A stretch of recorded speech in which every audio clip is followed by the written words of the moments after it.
are some books that look very small and simple from the outside, but inside they carry a message so strong that it can change the way you think about your whole life. The Dip by Seth Godin is exactly that kind of book. It is short, easy to read, and written in plain language, but the ideas in it are deep and powerful.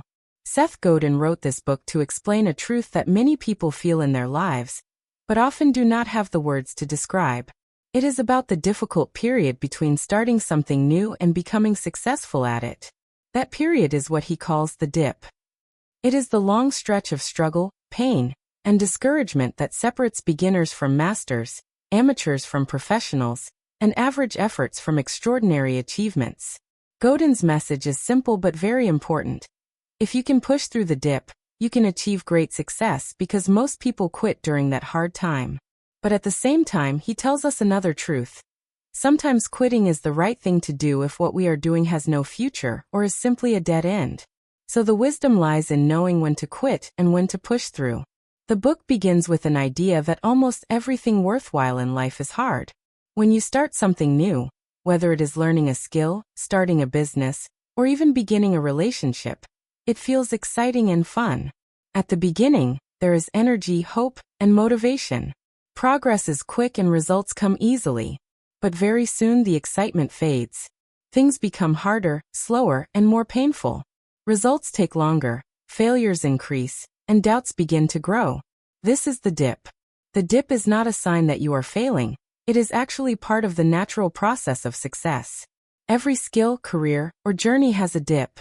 Godin explains that the dip is the reason why success is rare and valuable. If success was easy, everyone would do it. It is the dip that separates those who are truly committed from those who are only half interested. To make this clearer, Seth Godin gives examples from real life. Think about medical school. Many people dream of becoming doctors, but the years of study, sleepless nights, and difficult exams are the dip. Most people quit along the way, but those who push through become respected doctors. Think about professional athletes. At first, playing a sport is fun, but to become world-class, you need years of training, injuries, sacrifices, and discipline. That long, painful road is the dip. It is the same in business, art, writing, or any meaningful work. The dip exists everywhere. And it is only by enduring the dip that you can reach the other side, where the rewards are. But Godin also warns us that not every struggle is a dip worth pushing through. Some struggles are what he calls cul-de-sacs, which means dead ends. These are situations where no matter how hard you try, things will never really improve. For example, working at a job where there is no chance for growth, or sticking to a business idea that has no market, or trying to master a skill that has no real value. In these cases, the smart choice is not to push harder, but to quit. Because energy, time, and focus are limited. And if you waste them on dead ends, you will not have enough strength left for the places where you could truly shine. This leads to one of the most powerful lessons of the book. Winners are not the ones who never quit. Winners are the ones who know exactly when to quit, and when to keep going. They quit fast, they quit often, and they quit strategically. But when they find something worth going through the dip for, they stick with it completely and refuse to quit no matter how hard it gets. Losers, on the other hand, either quit too early in the dip or never quit the dead ends. They waste their lives either running away from discomfort or staying stuck in hopeless situations. Godin emphasizes the importance of being the best in the world at something. He does not mean literally the best in the entire planet, but the best in your world, your market, or your niche. People naturally choose the best option available to them. They do not settle for average if they can find excellence. For example, when people search on Google, they pick the top results, not the results buried on page 10. When customers buy a product, they want the best available in their budget. The dip makes being the best possible, because most people drop out during the hard part, leaving the field open for those few who endure. That is why success, fame, and money are not evenly distributed but go mostly to a small number of people at the top. This is not unfair, it is simply how markets and choices work. Another interesting point Godin makes is about the value of scarcity. Because not everyone can make it through the dip, the few who do become highly valuable. The scarcity of top performers makes their work precious. That is why great musicians, athletes, writers, and innovators stand out so much. If everyone could do what they do, their work would not be special. The dip ensures that excellence is rare, and rarity makes it worth something. Godin also talks about the psychology of quitting. Quitting is difficult because society teaches us that quitting is shameful and shows weakness. From childhood, we are told don't be a quitter. But this advice is misleading. The truth is that quitting can be powerful if done for the right reasons. Quitting frees your energy and resources from something that is not working, allowing you to focus on something that truly matters. The shame is not in quitting, but in quitting the wrong things at the wrong times. Smart quitting is a skill.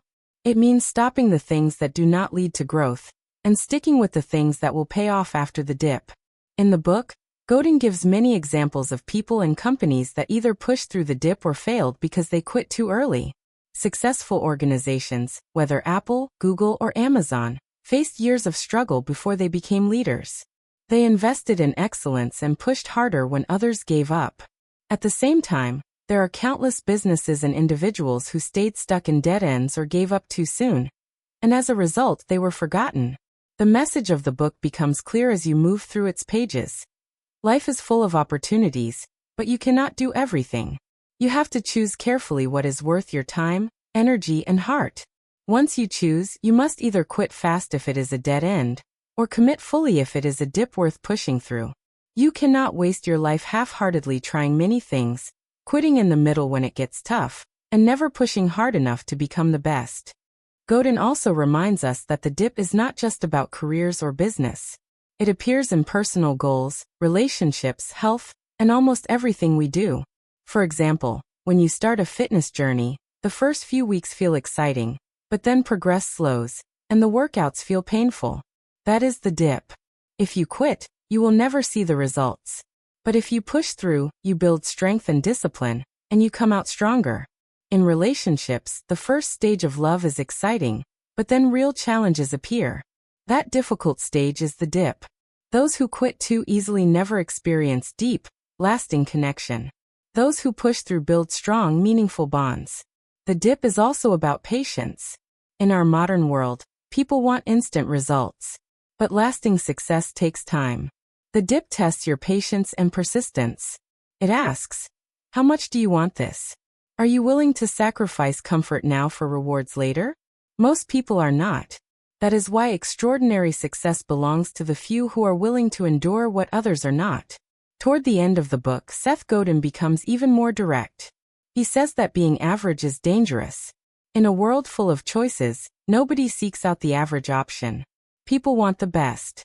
Average products, average jobs, and average skills are easily replaced. If you cannot be excellent at what you do, then it is better to quit and find something else where you can truly excel. This may sound harsh, but it is actually liberating. It means you do not need to waste your life being mediocre at many things. You need to find your dip, the place where you can struggle, survive, and come out as the best, and then commit fully to it. The book ends with encouragement and challenge. Seth Godin tells us that the dip is what makes success meaningful. If there were no dip, then success would be common and worthless. The pain, the effort, the frustration, these are what give value to the prize on the other side. So when you face a dip, you should not despair.